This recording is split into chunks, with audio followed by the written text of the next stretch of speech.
प्रवासी भारतीय बंधुओं के नाम हमारा संदेश। बंधुओं, भारत में जन्मी देव संस्कृति विश्व संपदा है। सूरज पूर्व से निकलता तो है, तो भी संसार की प्राण चेतना को प्रदान करता है। सूर्य किरणों की तरह ही देव संस्कृति ने भी पुरातन काल में संसार भर के मनुष्यों को प्रगति, व्यवस्था, शालीनता का पाठ पढ़ाया है। मध्यकाल में छाए कुछ शताब्दियों के कुहासे के छट जाने के बाद अब फिर ऐसी स्थिति है कि यह विश्व के पुनर्निर्माण में अपना महान योगदान देने की भूमिका संपन्न कर सके। गत 100 वर्षों में भौतिक दृष्टि से विश्व प्रगति की दिशा में आगे बढ़ा है। वैज्ञानिक आविष्कारों ने सुविधा साधन बढ़ाए हैं। आर्थिक और बौद्धिक दृष्टि से हुई इस प्रगति के बावजूद हम पाते हैं कि शरीर और मानसिक स्वास्थ्य की दृष्टि से मनुष्य और भी अधिक दुर्बल, उद्विग्न, अधिक संकीर्ण एवं अभावग्रस्त होता गया है। परिवार संस्था में न अब पारस्परिक स्नेह रह गया है, न सहकार। आपस के टकराव का आपाधापी की नीति के कारण अपराधी दुष्प्रवृत्तियों की ऐसी बाढ़ आई है जिसने चिर संचित सभ्यता को समूल नष्ट करने की चुनौती खड़ी कर दी। कुल मिलाकर आज का व्यक्ति पूर्वजों की तुलना में चेतना की दृष्टि से दीन, दरिद्र और संवेदना शून्य हो चला है। भले ही बाहर से वह संपन्नता, शालीनता का मुखौटा बांधे कौन फिरता हो। दूरदर्शियों का कथन है कि प्रगति के साथ बढ़ती हुई दुर्गति से व्यक्ति की जो दुर्गति हुई है उसके परिणाम सारे संसार के लिए अभिशाप बनकर भविष्य को अंधकारमय किए दे रहे हैं। लक्ष्य विहीन प्रगति की परिणति निश्चय ही भयावह होगी। चिंतन की विकृति की अदृश्य जगत में प्रतिक्रिया प्रकृति प्रकोप एवं विक्षुब्ध वातावरण के रूप में देखी जा सकती है। ऐसा लगता है मानो सामूहिक महाविनाश की सुनियोजित तैयारी चल रही हो। परिस्थितियों को देखते हुए यह निष्कर्ष सत्य प्रतीत होता दिखता है। समाधान एक ही है, चिंतन, चरित्र और व्यवहार में आदर्शवादी आस्थाओं की प्रतिष्ठापना करने वाली देव संस्कृति को पुनर्जीवित किया जाए। शालीनता, सहकार, स्नेह, सद्भाव से भरा जीवन ही भारत की देव संस्कृति का पर्याय है। इसकी उपेक्षा से मनुष्य के पतन का माहौल बना है। मानवीय गरिमा को सुरक्षित रखने वाली देव संस्कृति को प्रखर बनाया जाना ही आज का युग धर्म है।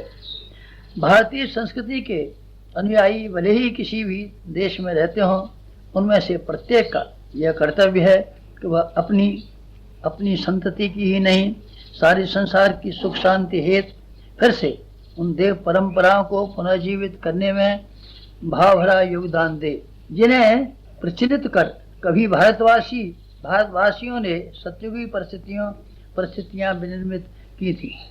वैज्ञानिकों, बुद्धिजीवियों द्वारा पिछले दिनों किए गए कार्यों से यह कहीं अधिक महत्वपूर्ण है कि भावनाओं, आकांक्षाओं एवं गतिविधियों में उत्कृष्टता का समावेश कर सकने में सर्वथा समर्थ देव संस्कृति के स्वरूप एवं उद्देश्य को सही रूप में संसार भर के सन्मुख प्रस्तुत करने में कुछ उठार न रखा जाए।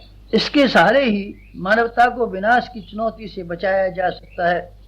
समय की मांग है कि ध्वंस लीला आरंभ होने के पूर्व ही संस्कृति के अग्रदूत चेतें और उज्जवल भविष्य के मार्ग में आए अवरोधों को दूर हटाएं।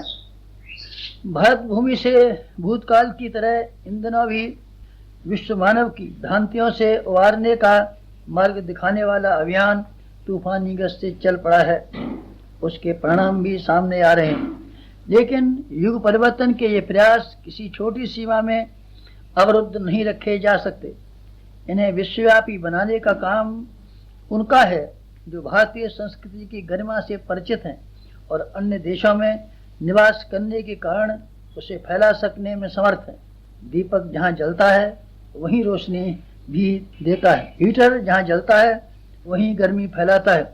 हर प्रवासी भारतीय का सामूहिक एवं चिरस्थायी कर्तव्य यही है कि वह जहाँ भी रहे वहाँ अन्य प्रकार की सृजन योजनाएं करते हुए युग समस्याओं के समाधान हेतु संबद्ध क्षेत्र में परिचित, प्रभावित करने का में कुछ उठा न रखे। विश्व मानव की सेवा साधना का यह पुण्य संपादन हमारे पूर्वजों की परंपरा का पुनर्जीवन ही है, जिन्होंने धरती को स्वर्गादपि गरीयसी का मान दिलाया, वह स्वयं देव मानव कहलाए। यह सब कैसे किया जाए?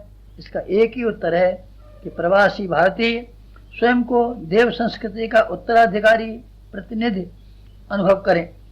संपर्क क्षेत्र को इस प्रवाह की महिमा व प्रणति समझाते रहें। शुभारंभ वे निजी जीवन और परिवार से करें, जिनके अपने विश्वास प्रगाढ़ होते हैं, जो आदर्शों का स्वयं परिपालन करते हैं। उन्हीं के लिए संभव है कि वे दूसरों को आकर्षित अनुप्राणित करें, अपनाने के लिए सहमत करें। इस दृष्टि से आवश्यक है कि प्रवासी भारतीय जहां भी रहते हों संघबद्ध होकर के रहें, परस्पर मिलने जुलने का क्रम बनाएं और ऐसे उपाय सोचें, अपनाएं जिनसे अपने समुदाय में देव संस्कृति की निष्ठा और परंपरा प्रगाढ़ बनी रहे। साथ ही उस स्थान पर भी प्रकाश फैलाना संभव हो सके तो जहां अभी समुचित जानकारी के अभाव में अंधकार जैसी स्थिति बनी हुई है। युवांतर चेतना का उद्भव प्रज्ञा अभियान के रूप में भारत भूमि से पुनः हो रहा है। ऐसा कुछ इस माध्यम से किया जा सकता है जिस पर गर्व किया जा सके।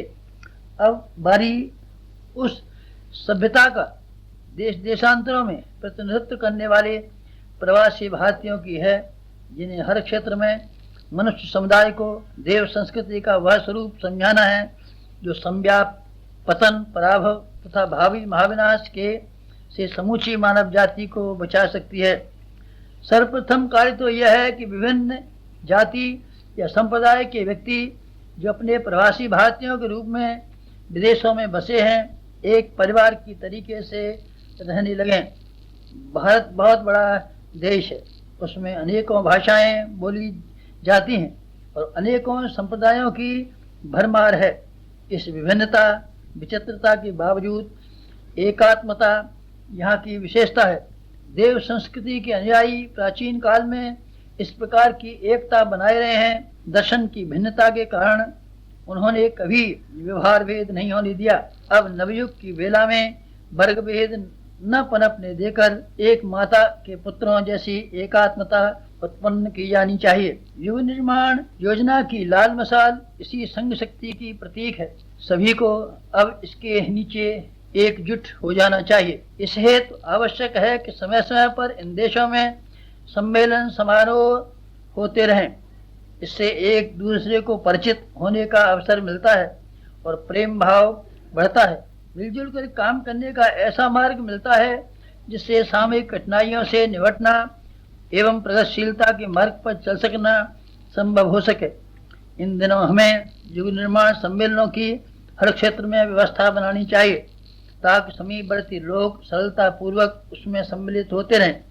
पूरे देश या क्षेत्र का एक बड़ा समारोह तो यदा कदा कहीं कहीं ही हो सकता है, क्योंकि उसके लिए बड़े साधन जुटाने पड़ते हैं, जिनकी व्यवस्था बनाना प्राय बड़ों से, साधन संपन्न एवं प्रखर व्यक्तियों से ही संभव है। प्राय 74 देशों में प्रवासी भारतीय अच्छी संख्या में रहते हैं। आवश्यकता इस बात की है कि सामूहिक गायत्री पुरस्कार, प्रज्ञा पुरस्कार कथा, गायत्री यज्ञ, युग निर्माण सम्मेलन, संकीर्तन, संगीत जैसे कार्यक्रमों के साथ सम्मेलन समारोहों का भी क्रम चलता रहे। वे कभी कभी देश भर के भी होते रह सकते हैं, अन्यथा क्षेत्रीय एवं स्थानीय स्तर पर उन्हें लगातार किया ही जाना चाहिए। पारस्परिक स्नेह सौजन्य उत्पन्न करने वाली घनिष्ठता इस आधार पर और आगे बढ़ाई जा सकती है।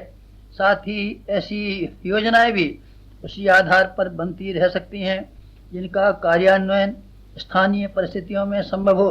दूसरा कार्यक्रम जो शुभारंभ के रूप में किया जाना चाहिए वह यह है कि प्रज्ञा प्रकाशन हर देश में स्थापित किया जाए, जिसमें देव संस्कृति के आधारभूत सिद्धांतों और प्रचलनों की महत्ता एवं उपयोगिता से सर्वसाधारण को अवगत कराते रहना संभव हो सके। समारोह प्रवचन तो यदा कदा ही होते हैं, जबकि बौद्धिक प्रशिक्षण की आवश्यकता निरंतर बनी रहती है। यह कार्य तभी हो सकता है जबकि नियमित रूप से उस विषय का साहित्य उपलब्ध होता रहे। इसकी छाप अधिक समय तक बनी रहती है। साहित्य साथ रहने से ही संस्कार प्रबल बनते, सशक्त। लोक शिक्षण की गाड़ी इसी क्रम से नहीं चल सकती, इससे कम में नहीं चल सकती। इस संदर्भ में यूके के परिजनों ने उत्साहवर्धक कदम उठाए हैं और दूसरों द्वारा अपनाए जाने योग्य उदाहरण प्रस्तुत किए हैं। हमारी हार्दिक इच्छा थी कि हर देश में प्रवासी भारतीयों के द्वारा युग निर्माण सम्मेलन संपन्न हो। यह कार्य इंग्लैंड वालों ने सर्वप्रथम कर दिखाया। अब अन्य देशों की बारी है। उन्हें भी इस कार्य को छुटपुट ढंग से नहीं, योजनाबद्ध रूप से बड़े आकार में बड़े सरंजाम के साथ संपन्न करना चाहिए। हर सम्मेलन का उद्देश्य वही हो, देव संस्कृति का प्रचार प्रसार हेतु कार्यक्रमों का सुनियोजित कार्यान्वयन। आशा की जानी चाहिए अब तक जिन 74 देशों में युगांतरीय चेतना का आलोक पहुंचा है, उन सभी स्थानों पर ऐसे ही विशालकाय आयोजन होंगे और उनकी शाखा प्रशाखाओं के रूप में छोटे छोटे स्थानीय प्रज्ञा समारोहों का क्रम भी भली प्रकार चल पड़ेगा। यही प्रक्रिया भारत भूमि में अपनाई गई है। इससे बड़ी संख्या में जनमानस प्रभावित हुआ है एवं नितांत अछूते पड़े क्षेत्रों तक प्रज्ञा आलोक पहुंचा है। यही क्रम देश देशांतरों में क्रियान्वयन किया जाए। साहित्य प्रकाशन के संबंध में भी इंग्लैंड शाखा द्वारा उठाया गया प्रथम कदम भूरि प्रशंसा के योग्य है। पिछले दिनों यहाँ ऐसे एक स्मारिका प्रकाशित हुई। उसमें मिशन के महत्वपूर्ण पक्षों पर प्रकाश डाला गया। भारतवर्ष में इस प्रयास की बहुत सराहा गया तथा इसके आयोजनकर्ताओं की मुक्त कंठ से प्रशंसा हुई। ऐसे ही वार्षिक प्रकाशन अपने अपने देशों में अन्य प्रवासी बंधु भी कर सकते हैं। यह प्रयोग न तो खर्चीला है न समय साध्य। इसकी लागत विज्ञापनों से ही निकल आएगी। अधिक दौड़ धूप करने पर अधिक व्यक्तियों से संपर्क कर पाना, कुछ बचत कर प्रज्ञा आयोजनों का खर्च चुका सकना भी संभव है। स्थायी प्रकाशन की बात हर देश में सोची जानी चाहिए। देव संस्कृति के आदर्शों से अनुप्राणित साहित्य को घर घर पहुंचाने और युग संदेश से जन को अवगत कराने के लिए प्रज्ञा साहित्य की बड़े परिमाण में आवश्यकता है। युग समस्याओं के समाधान की अनेकानेक दिशाधारा हैं। उनसे सर्वसाधारण को परिचित कराने के लिए आवश्यक है कि प्राणवान, सस्ता एवं सामूहिक साहित्य प्रकाशन नियमित रूप से होता रहे। भारत में 40 पैसा सीरीज की फोल्डर पुस्तिकाएं हर वर्ष लाखों करोड़ों की संख्या में प्रचारित होती हैं। आवश्यकता है कि यही प्रकाशन क्रम हर देश में, हर भाषा में स्थानीय परिस्थितियों के अनुसार चल पड़े। भारत में छपा साहित्य मंगाने की तुलना में सरल तरीका यही है कि हर देश में प्रज्ञा प्रकाशन के लिए अपनी अपनी व्यवस्थाएं, छोटे फोटोग्राफ ऑफसेट पैसों के माध्यम से न्यूनतम पूंजी से भी यह प्रकाशन क्रम चलता रह सकता है। प्रकाशन को खपाने के लिए स्थायी सदस्यों की श्रृंखला बने। सदस्यों के पास नियमित रूप से फोल्डर साहित्य पहुंचता और वितरित होता रहे। हर महीने एक शेयर छपता रहे तो यह एक मासिक पत्रिका प्रकाशित करने की तुलना में कहीं अधिक सुगम और प्रभावी कार्यक्रम माना जा सकता है।